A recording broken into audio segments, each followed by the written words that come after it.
Hi welcome back to our channel AP EAMCET BiPC 2024కి సంబంధించి B Pharmacy, pharm D and biotechnology counselling ఎప్పుడు ఉంటుందని చాలామంది అయితే అడుగుతున్నారు.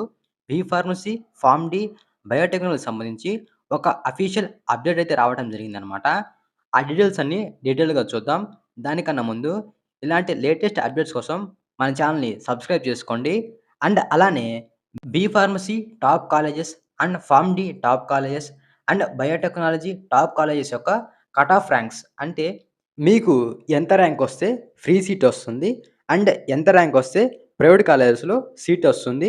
సో, కేటగిరీ వైస్‌గా, కాలేజ్ వైస్‌గా కట్ ఆఫ్ అయితే ఉంటుందన్నమాట. సో, ఈ కట్ ఆఫ్ పీడీఎఫ్ లింక్స్ అన్నీ మన టెలిగ్రామ్ ఛానెల్‌లో అయితే అప్‌లోడ్ చేయడం జరుగుతుంది. టెలిగ్రామ్ యొక్క ఛానెల్ లింక్ అయితే డిస్క్రిప్షన్‌లో అయితే ప్రొవైడ్ చేశాను. మీరు అక్కడి నుంచి టెలిగ్రామ్ ఛానెల్ అయితే జాయిన్ అవ్వచ్చు. ఇలాంటి లేటెస్ట్ అప్డేట్స్ కోసం. ఇంకా లేట్ చేయకుండా let's get to our topic. B Pharmacy, pharm D, biotechnology కోర్సెస్‌కి కౌన్సెలింగ్ ఎప్పుడు ఉంటుంది? అండ్ ఎందుకింత లేట్ అవుతుంది? ఈ కౌన్సెలింగ్‌కి ఇంత లేట్ అవ్వడానికి కారణం ఏంటి? First one MPC counselling. MPC counselling అనేది పూర్తయితే గాని మన B Pharmacy and pharm D, biotechnology కోర్సెస్‌కి కౌన్సెలింగ్ అయితే స్టార్ట్ చేయరనమాట. సో, ఎంపీసీ కౌన్సెలింగ్ అనేది ఆల్మోస్ట్ పూర్తవ్వడానికైతే వచ్చిందనమాట. Next PCI approval. ఈ పీసీఐ కౌన్సిల్ అనేది ప్రతి బీఫార్మసీ, ఫార్మ్ డి, బయోటెక్నాలజీ కాలేజెస్‌ని ఇన్స్‌పెక్షన్ చేసి వాళ్ళ రూల్స్ ఫాలో అయితేనే నెక్స్ట్ అకాడమిక్ ఇయర్ లేదా కాలేజ్ రన్ చేసుకోవడానికి పర్మిషన్ అయితే ఇస్తారనమాట. ప్రెజెంట్ ఆ ఇన్స్‌పెక్షన్ కూడా జరుగుతుంది. సో, ఆగస్ట్ 4థ్ వీక్ లేదా సెప్టెంబర్ 1st వీక్‌లో అయితే కౌన్సెలింగ్ నోటిఫికేషన్ అయితే వచ్చే అవకాశం అయితే ఉందనమాట. సో, ఇంకా ఇంత టైం ఉంది కాబట్టి నేను చెప్పే ఈ సర్టిఫికేట్స్ అన్నీ రెడీగా పెట్టుకోండి. ఎందుకంటే కౌన్సెలింగ్ టైంలో చాలా ఇబ్బంది పడతారు ఈ సర్టిఫికేట్స్ లేకపోతే. సో, ప్రీవియస్ వీడియోస్ కూడా ఒకసారి చెప్పాను. ఎలాంటి సర్టిఫికేట్స్ కావాలి, ఏమేం కావాలనేది. సో, మళ్ళీ చెప్తున్నాను. ఒకసారి నోట్ చేసుకోండి సర్టిఫికేట్స్ ఏమున్నాయి, లేవనేది.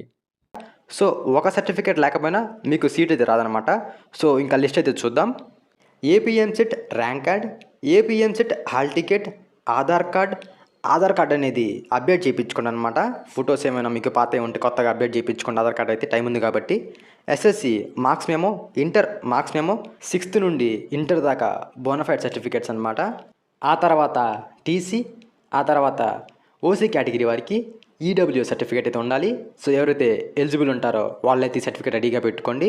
అండ్ అది కూడా ఈ ఇయర్ది అయి ఉండాలన్నమాట. 2024 అయితే ఉండాలి. ఆ తర్వాత caste certificate and income certificate అయితే ఉండాలన్నమాట. సో, ఈ సర్టిఫికేట్స్ అన్ని రెడీగా పెట్టుకోండి. సో, ఈ సర్టిఫికేట్స్ అన్ని రెడీగా పెట్టుకోండి.